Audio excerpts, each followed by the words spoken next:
pliers on a guy and dragged him across the parking lot when he was trying to collect money as a Cleveland enforcer for the mafia by the balls. He dragged him by the balls with a pair of pliers.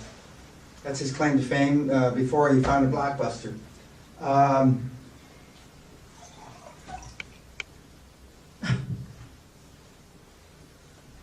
And then, you know, of course, this is my dream, my own home. Why do we have these blanks? This shows the house. You can see it on the website, the golf course. Again, one's religion is whatever he's most interested in. In ours, it's success. This is James Barrie, who's the founder. He founded Peter Pan. He initiated Peter Pan. He's from right up the road. From Curie, I think. We're not going to go through my life history, but I want to tell a story about Demolition Man. There's a movie that came out about 20 years ago with Sylvester Stallone and Wesley Snipes called Demolition Man. And it's about a California breaks off, there's an earthquake, and the San Andreas Fault, the great earthquake that's going to be someday that everybody talks about in California, when the plates shift and the whole California slides into the ocean. And now, from Santa Barbara to San Diego is all joined in one city. It's called St. Angeles, and there's one city. And this is in the year 2077. And in 1986, or some year like that, Sylvester Stallone kills a bunch of innocent people as a policeman, and they put him in cryogenically. They're going to reprogram him, and they put him in for 75, 80 years in a cryogenic situation. Okay. So St. Angeles is having, there is no crime, there's no drugs. They've outlawed spices, salt, cigarette, bodily sex, no transfer of fluids, bodily fluids. They've outlawed everything. Everything's politically correct because of all the diseases you can get from having sex, etc. So there's now a criminal in town. Wesley Snipes is a criminal. And he's running havoc through St. Angeles. He's going crazy. He's killing people left, right, and center. But the police have never had anybody, a criminal like this, in 60, 70 years.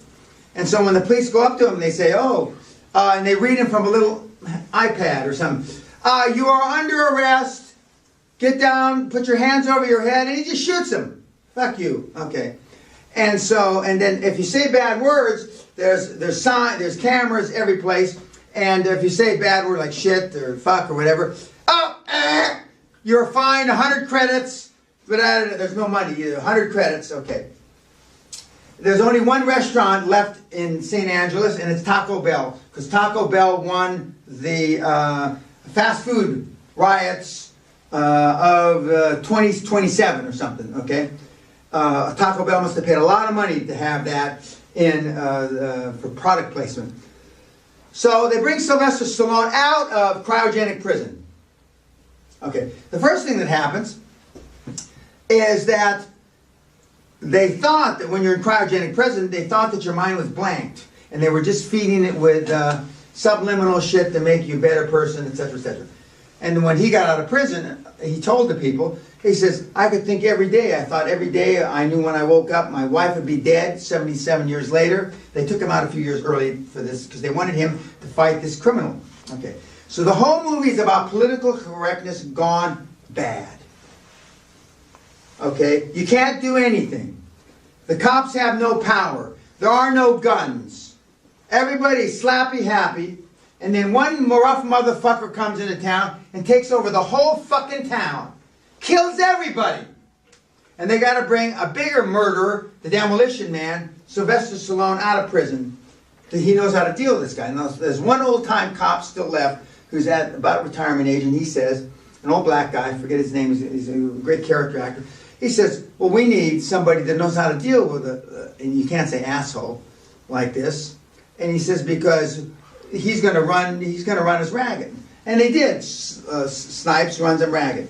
And then Snipes goes out and he breaks out 7 or 8 other cryogenic criminals out of the same thing. They're all animals. And here we all got these little politically correct little doofuses, computer doofuses, that can't do shit. They can't even jack off right, you know? And That's what the world's coming to. I hope I don't live to see it. That the world becomes so motherfucking politically correct. You're not even going to be able to have sex anymore, YouTubers. Because too much fucking disease. And Stallone says, he thinks the girl says, would you like to have sex? And this is, I can't, she's just won an Academy Award, I can't think of her name. And he says, oh God, 77 years, I'm ready, you know. And so he gets there and she says, I'm going to put something on more comfortable. So as soon as she hands him a towel, I knew, because I've seen the movie before, because he's supposed to masturbate into his towel. Okay? And so Sylvester Stallone's getting, oh man, I'm ready. And so she comes back out, she sits down about this far away from, you know, from where Marcus is, like this, and they put earphones on. Okay? And he says, what do I need earphones for? And with a little lens thing so you can see, you know, and so, you know, psychedelic or whatever. And so she puts them on, and he's going on, and she's going like this, and then he goes, he rips them on. What is this shit? Don't they do it the Humpy-Dumpy way? I mean, what happened to the old-fashioned way? And she, oh no, we outlawed that in 2031 because you know, all bad shit is transmitted with bodily fluids. He said, what this world coming to? And the machines are going, because he's saying bad words. 300 credits, 200, fuck your credits, he says. And he walks out. Okay. That's what the world's coming to. That's what the world's coming to. I'm glad I won't be alive when it happens. I'm glad I won't be alive. But we can't get shit done. We've got all this computer knowledge now. When I used to buy companies pre-internet, it used to take us 3 to 6 weeks to do the due diligence, etc. Buy the company, finance it, etc. Now it takes 3 to 6 fucking months. And we got computers that are moving at the lightning speed like Superman. We got more computer knowledge or brain power in a fucking phone than it took the guy to land on the moon. Why is that? Because people are afraid to make decisions. We're worse off today than we were 25 years ago. And now, maybe you young kids can live in a world without exchanging bodily fluids, but this old man can't. This old man can't. I used a lot of sexual metaphors in the seminar because I'm hoping that everybody understands sex and at least has been laid before. Having been with this group, I'm not sure that's still apropos. I'm not sure this is apropos. And for you YouTubers, I'm not sure. You know, maybe you believe in this demolition man, you know, with the video thing on your head and a towel. But not this old man. Not this guy. Okay? And I got my wife sitting right here to my left. Okay? Not this one. That ain't going to happen to me.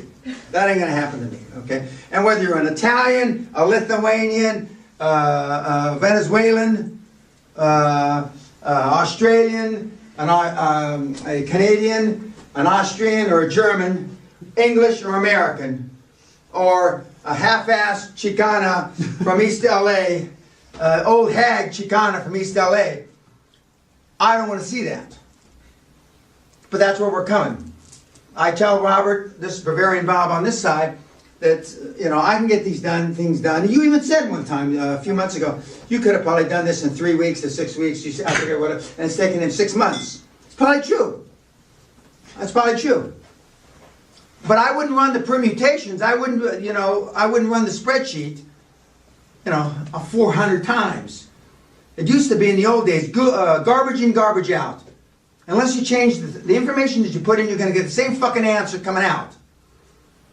But now, we depend on the computer. And according to Steve Ballmer last night on that film, I mean, we depend on it. But like he said, you better learn to be an accountant. It's everything you should measure. Now, I believe that, even though I'm not an accountant. I consider myself a pretty sophisticated financial person, but I'm not an accountant. But nobody likes to measure shit more than I do. And when I really want to have a real good look at it, then I give it to Sally and I say, Sally, what do you think? What have I missed? Because she is a chartered accountant, has got a bunch of letters after her name and has done some big deals when she was with E&Y. And so, I'm just telling you kids, the way the world's going, unless there's a big change, we're in trouble. Now, one of the other things, Putin is about to take Ukraine, probably. Or there's a 50-50 chance. And we're not going to do anything. Now, I'm not trying to make a political statement, but if we don't do anything, we are farther down the road to that political correctness that even I had been hoped that we weren't. Forget the fact that the Russian speaking, all that stuff. Okay, he's doing stuff that he shouldn't be able to get away with. But he is going to get away with it. And what about now taking Czechoslovakia? And what about taking Lithuania? And what about taking... Who's going to stop him? NATO? The Italians? The Germans? Nobody. Any questions from anybody? We had a good day. I happened to finish right on time.